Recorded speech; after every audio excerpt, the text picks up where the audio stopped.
legal nut shots, iced out Labubus, and a serial killer live on the UFC broadcast. UFC Vancouver was absolutely the weirdest fight night, the weirdest UFC card that I have watched in quite a while. And in this video, we're going to get into it. If this is your first time seeing my channel, my name is Wyatt, and this is Fight Society. UFC Fight Night Vancouver saw Brendan Allen defeating Reinier de Ridder in the main event via retirement/corner stoppage. That's not the only weird thing that happened on this card. Many legal nut shots, apparently. The refs don't do anything to enforce the rules, I guess. Some incredible knockouts. Very disturbing picture shown on the UFC broadcast.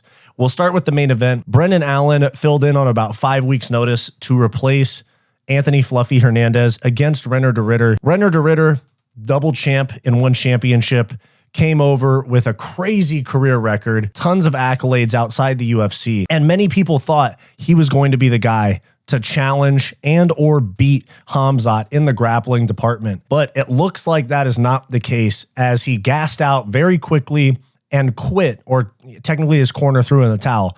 But he said he couldn't continue to his corner after the 4th round. Brendan Allen is a top 5 middleweight. One of the lowest IQ fighters I have ever seen in the UFC magically found it when he left Kill Cliff FC to go train at Valley Flow Striking with Belal Muhammad as his head coach for this fight.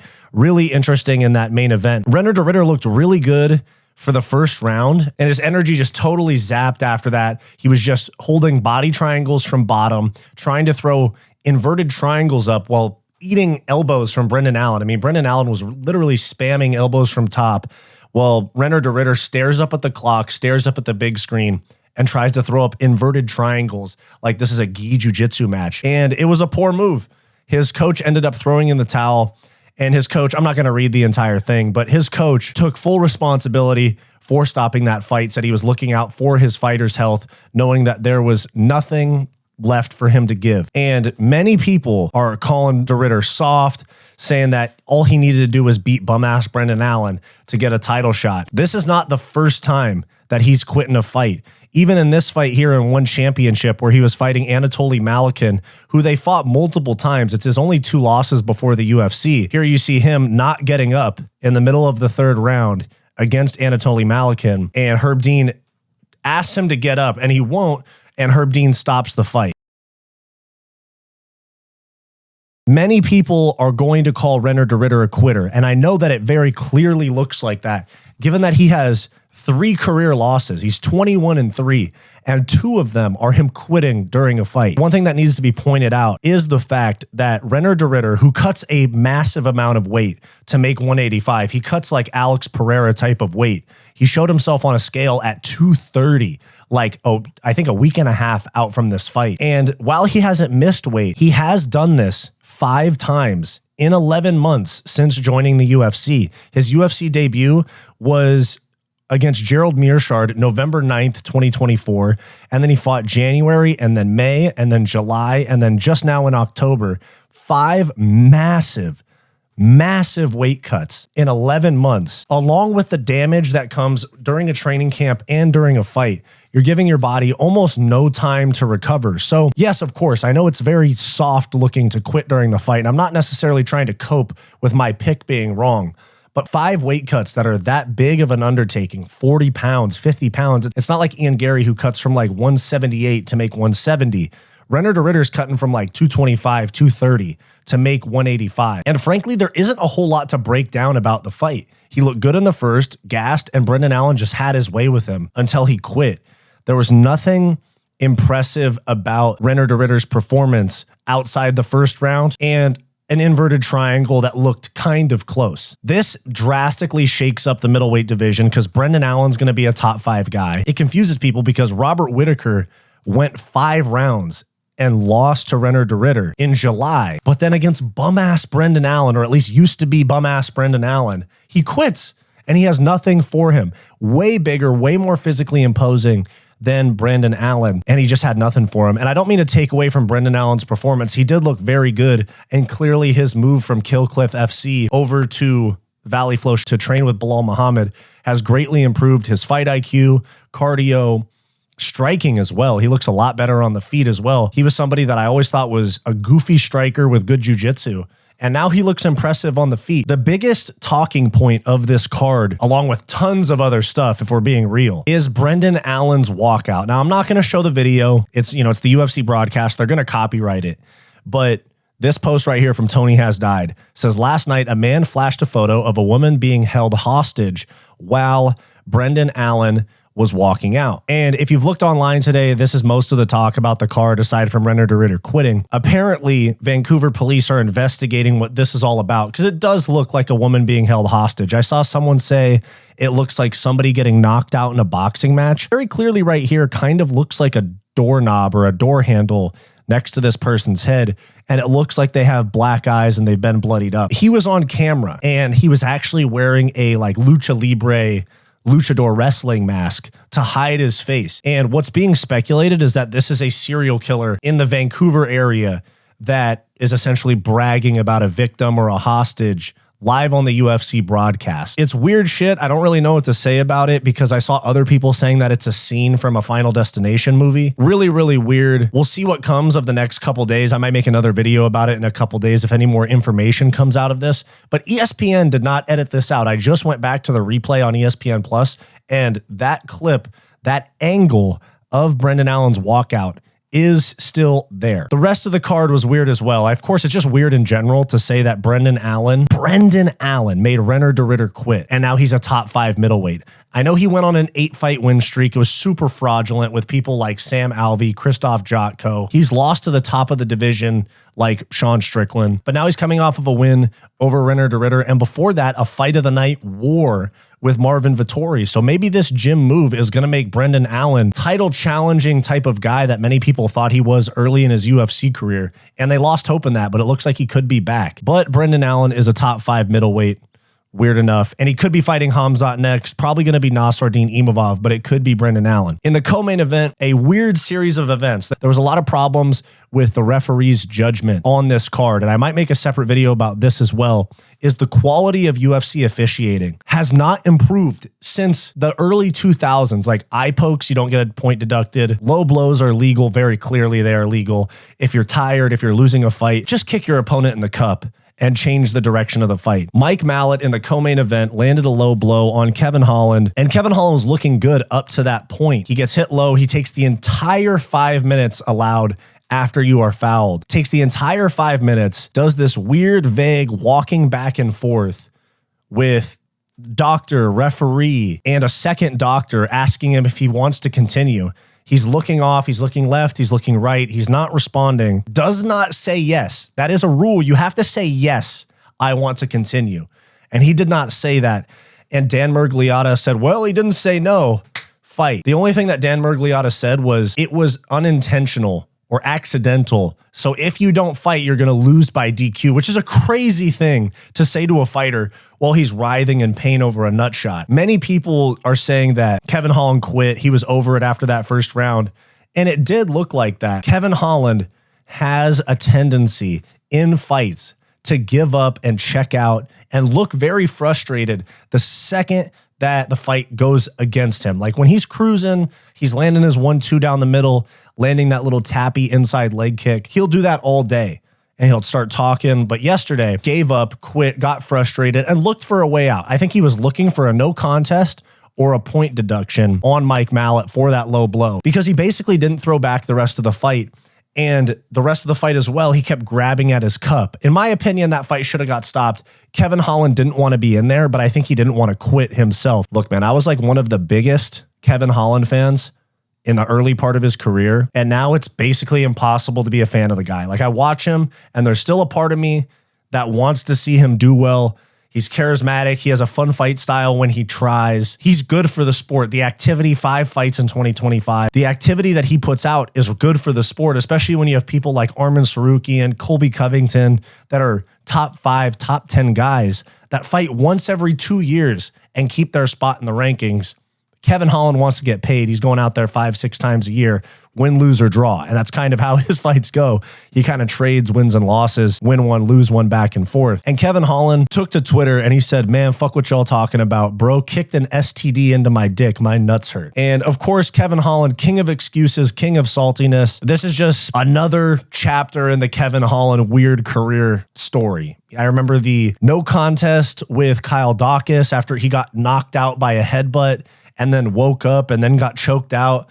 So he kind of lost twice, and then they changed it to a no contest in the final decision. Getting submitted by Hamzat on like 20 hours notice, losing to D-Rod while also beating some other top level guys like KOing Joaquin Buckley. Truly the weirdest career I have ever seen in the UFC is Kevin Holland. And I think he's just a weird guy, man. I think he accepted a very long time ago that he does not have the talent, the skill, the work ethic, or the discipline to be a world champion. And he has signed himself up for a career of journeyman, fringe ranking fights while he bags a $200,000 or so paycheck because he's a big name. I mean, Kevin Holland as a co-main event always makes sense on a fight night. Kevin Holland, main event or co-main on a fight night, pay-per-view main card. It works over and over again. Enough fans like him and dislike him, and he's a recognizable enough name to where you throw him against literally anybody. You could put him in there against a top 5 guy. Like you could give him Michael Morales or Sean Brady, or you could give him Colby Covington, or you could give him an unranked guy like D-Rod, or in this case, Mike Malott. And it's going to put a lot of name value on the card, but he is still the most frustrating fighter in the UFC to watch because he's long, physically imposing for the weight class, super fast and athletic, tricky boxing, tricky jiu-jitsu, but it's almost like he doesn't want to win sometimes. It's more like he'd rather maintain some sort of aura in the fight and look cool than fucking go for it and try to get a finish. And in this fight, it clearly looked like he was milking it, in my opinion. Looked like he was milking it to get that point deduction, which I super disagree with. Stop fighting. Say you can't continue. Like say I am done in this fight, DQ, no contest, lost by TKO, whatever, or keep fighting and quit bitching about your nuts the entire time Mike Malott's just landing overhand rights on you while you just throw your hands up and try to do like Floyd Mayweather head movement up against the fence. And don't get me wrong, Dan Miragliotta fumbled so horrendously bad in this card. He fumbled this Kevin Holland situation. He fumbled the Kyle Nelson and Matt Frevola finish. Costed Kyle Nelson a $50K knockout bonus. He still won, but he lost a $50K knockout bonus because Dan Miragliotta doesn't know when a round ends. And there's just, the refereeing is terrible as well. But before I move on to that, Kevin Holland is just a terrible attitude, a terrible mindset, and frankly, just a quitter. He has more physical ability than 99% of the UFC roster, in my opinion, and he just doesn't care to try hard. He's too cool to try, which sucks, in my opinion. So Kevin Holland loses that fight by decision. Probably should have been a no contest, but Dan Miragliotta fumbled that.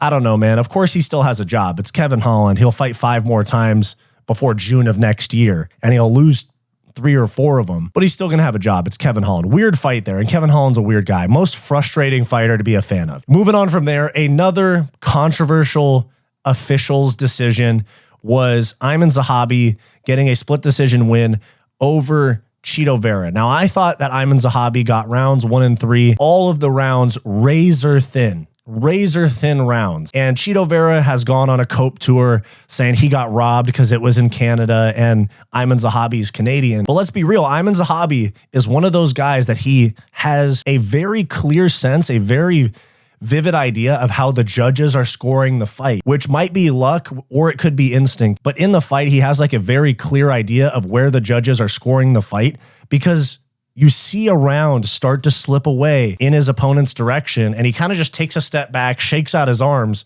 and starts marching forward, landing big shots, taking the front foot, initiating grappling exchanges. And that when Firas Zahabi, one of the greatest coaches to ever do it, GSP's coach, Arnold Allen's coach, his own brother's coach in Aiemann. When you have one of the best coaches, highest fight IQ coaches in the history of the sport, you're going to find a way to game the scoring system. I'm not saying he didn't win. I genuinely think he won rounds 1 and 3. But when you also put in the factors of who's in his corner and how high his fight IQ is, it makes sense that they edge out these razor thin decisions. Aiemann Zahabi has a lot of razor thin split decisions, but he does what he needs to do to edge out a win.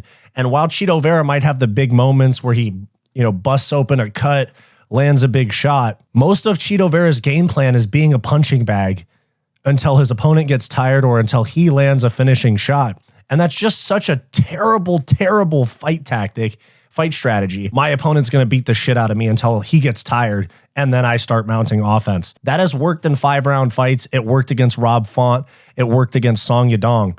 In a 3-round fight against somebody that has the fight IQ of Aiemann Zahabi, it's not going to work, dude. So you can't not push in the 3rd round, come up slightly short, and then go fucking cry about it on Twitter. It's the worst, dude. Same with Kevin Holland. It's like, Kevin Holland, you stayed in the fight. Don't go to Twitter that night and bitch about the nut shot. Chito Vera, you were in that fight. You could have actively done something about that decision by pushing more, trying to land bigger shots, lead the exchanges, decide where the fight takes place, and you didn't do that. So these Twitter fingers fighters really bother the fuck out of me sometimes, especially Chito Vera and Kevin Holland, who have been some of my favorite fighters in the past. They just look like salty bitches. These are 35-year-old men, and it's just a shameful way. You're a professional athlete. Act like one. You know, this is Firas Zahabi backstage warming up 2 fighters on the same card, his brother Aiemann and then Manon Fior, who lost to Shevchenko. You got Firas Zahabi warming up 2 different fighters with vastly different styles, fighting both on the main card, and they both get wins. It's almost a cheat code to have Firas Zahabi in your corner. You know, he was a GSP's coach, and especially like I remember watching him on Joe Rogan, and his IQ for conditioning and how he gets his fighters to fight night, but also how he deals with things on fight night and how they game plan for fight night is just next level. I know there's plenty of very, very high level coaches, but Firas Zahabi is the cream of the crop, and he doesn't have that many fighters, but almost all of the fighters that he coaches are high level. Aiemann Zahabi, his brother, top 10, now should be top 5 bantamweight, and he called out Sean O'Malley. It could be a big fight next. Manon Fior fought for a title, top 5. GSP, my GOAT of the sport. Arnold Allen, top 5 guy at featherweight. Firas Zahabi has a very, very small pool of fighters, but they are all cream of the crop in the toughest organization in the world. It's a cheat code to have them in your corner. And speaking of Manon Fior, she TKO'd Jasmine Jasdavicius in front of her hometown crowd and threw on an iced Labubu in the post-fight speech. Pretty sick, kind of, just footnote on this weird card. And she looked really good. And it's funny, it shows like what the MMA community thinks of women's MMA is that she had a sick finish and looked good. And the only thing they care about is the iced out Labubu chain. So Manon Fior gets a win.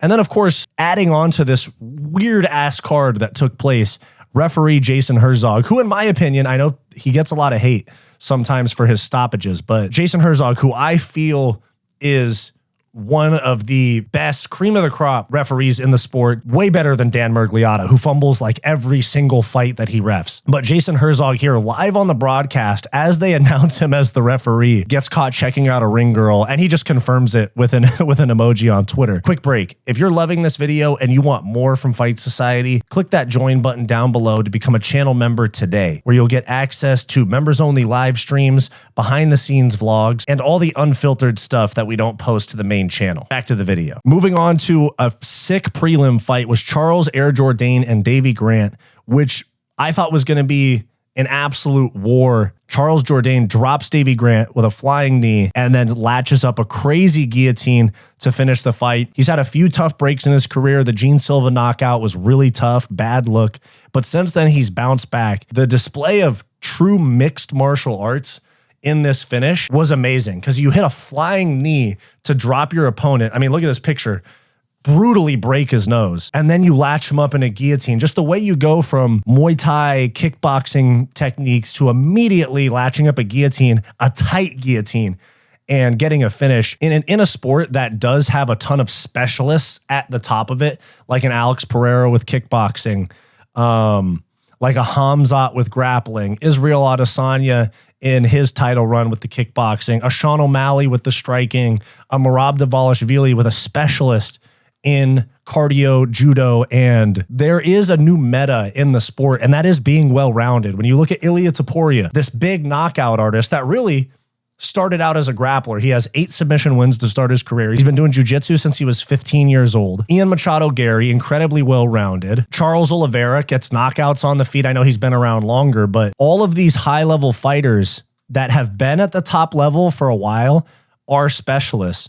But that next level, that's the next generation that's coming up, is a lot of fighters that have been training grappling and striking, training MMA as a whole since a very young age. And I think that that's going to be the new meta for MMA, is the well-roundedness, because now it's such a big sport. It's not just this guy is a great kickboxer and he learned a little bit of takedown defense and now he's a world champ. You have these well-rounded guys, Islam Makhachev, Ilia Topuria, Charles Jourdain displaying that here. It's getting to that point where you have to be good everywhere. And of course, the sport goes through ups and downs. It goes through cycles in terms of what works. You know, we're kind of exiting the grappling era a little bit right now, where Pereira beats Ankalaev. I know we still have Hamzat. Ilia Topuria being a knockout artist despite having a grappling background. We're entering a new era of the sport in this next 5 years. If you can't swim with the best of them in each discipline, grappling, striking, clinch, wrestling, you're going to get left behind. Unless you're a generational talent with some sort of crazy knockout power like Pereira, you're going to get left behind. So Charles Jourdain with a nasty finish on that flying knee to a guillotine. Moving on to Dan Miragliotta fumbling a $50,000 performance bonus for Kyle Nelson. He drops Matt Frevola at the end of a round, and I thought it was a TKO. He went down pretty hard. Not gonna lie. Matt Frevola went down really hard, and we've seen Matt Frevola get KO'd bad more than once. And Dan Miragliotta steps in to what most of us thought was stopping the fight. But really, to him, he thought he heard the bell and he was stopping the round with 3 seconds left in the round. Matt Frevola's getting his skull busted in, not defending, just kind of reaching up at Kyle Nelson, not really knowing what's going on. And Miragliotta just bails him out and says, that's the end of the round. Now, does Dan Miragliotta put money on fights? Is that why he's such a god fucking awful ref? Or does he just not have the cool? Does he not have that mental coolness to make the right decisions in these situations? Because he fumbled the co-main event with Kevin Holland. He fumbled this. I mean, how many times do you have to fuck up before you're not allowed to ref the highest level fights in the world? How many times does the UFC have to see these dog shit refs make massive mistakes? We also saw in, I think, one of the women's fights earlier it was the Yusri Belgori fight, Azamat Bakoyev, something like that. One of them dropped their mouthpiece and the ref stopped in the middle of an exchange to give him his mouthpiece back when you're supposed to wait for an opening and a break in the action. How many times is the UFC going to watch these dog shit referees ruin fights, ruin fighters' careers, cost them money, and not do anything about it, and not invest in better referees, maybe pay them more money? I know it's through the commission, but at a certain point, like, are we going to care about people taking our sport seriously? Because the refs don't even do their job. And in my opinion, the UFC leaves it this way because they don't think it's worth the investment. And also, these things tend to go in the UFC's favor. Controversial split decisions happen. They almost always go to the guy that the UFC likes. I mean, you can go back to Paddy Pimblett beating Jared Gordon, where Paddy Pimblett got off almost no offense. Like, Paddy Pimblett's about to get a title shot against Topuria, and on record, he beat Jared Gordon. We all saw that fight. Jared Gordon won that fight. And it always happens that these split decisions go towards the guy that the UFC wants to win. Of course, Matt Frevola and Kyle Nelson are not some Paddy Pimblett level of superstar that deserves special treatment. But at what point does the quality of our officials matter in the sport? Because we're ending up on these big, I say we like I'm the UFC, but we're ending up on these massive streaming platforms. The UFC is about to make $1.1 billion a year for their streaming. And now Dan Miragliotta is going to be on there fucking up a title fight. Like, imagine Dan Miragliotta refereeing like John Jones and Alex Pereira at the White House, and he lets Alex Pereira get choked to sleep and not stop the fight or something like that. At what point do we actually care to look like a regulated, structured mainstream sport? Because NFL, NBA, they hold their refs accountable. They have seminars where the refs get trained. If a ref does something bad, they get suspended. Refs and umpires and whatever else the officials are in these other sports, people will get pulled mid-game. And you don't see that here. You don't see bad judges get pulled, very rarely. But you don't see bad judges get pulled from a card when they make a terrible decision. You don't see a referee get reprimanded, or even like a public statement from Dana or somebody in the post-fight. These refs have no reason to do better because they're not going to get paid more and they're not going to get in trouble. So Matt Frevola responded on Twitter with the South Park "I didn't hear no bell" meme. Another referee issue. I mean, this one actually got handled well, but it was still weird. This random Canadian ref that's working the Vancouver fight night, not one of the usual refs that the UFC uses, took a point from Drew Dober for a low blow. Accidental or not, it changes the course of a fight. You are now fighting compromised over a foul. If you get cut or injured, rocked from a punch, and you are then compromised for the rest of the fight, that makes perfect sense because that's a fight. You're going to get compromised by injuries and damage. But when you are compromised for the rest of the fight due to an eye poke, a low blow, a strike to the back of the head, a strike to the spine, anything like that, as the referee, you have to step in and even the playing field.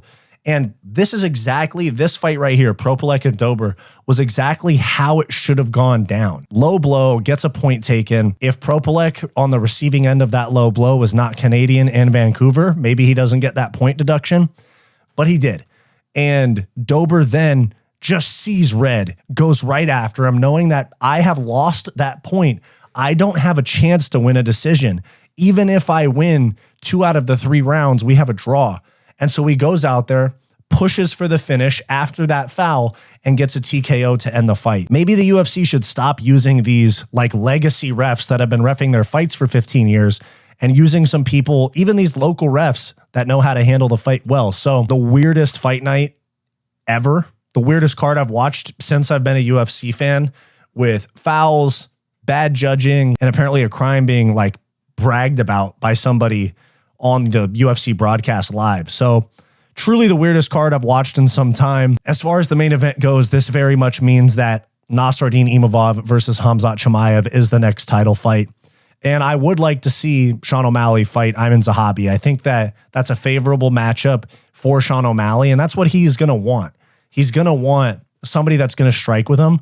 He doesn't necessarily want to go out there against another Merab that's going to hold him up against the fence and not allow him to get offense off. So, I mean, the O'Malley potential matchups are Aiemann Zahabi and Song Yadong, and those are both fun, striking, centered matchups. So there's my thoughts on UFC Vancouver, the weirdest card in recent memory, if ever. Let me know your thoughts down below. Do you want more from Fight Society? Like and subscribe below this video and click the join button to become a channel member today to get access to behind the scenes vlogs and members only live streams.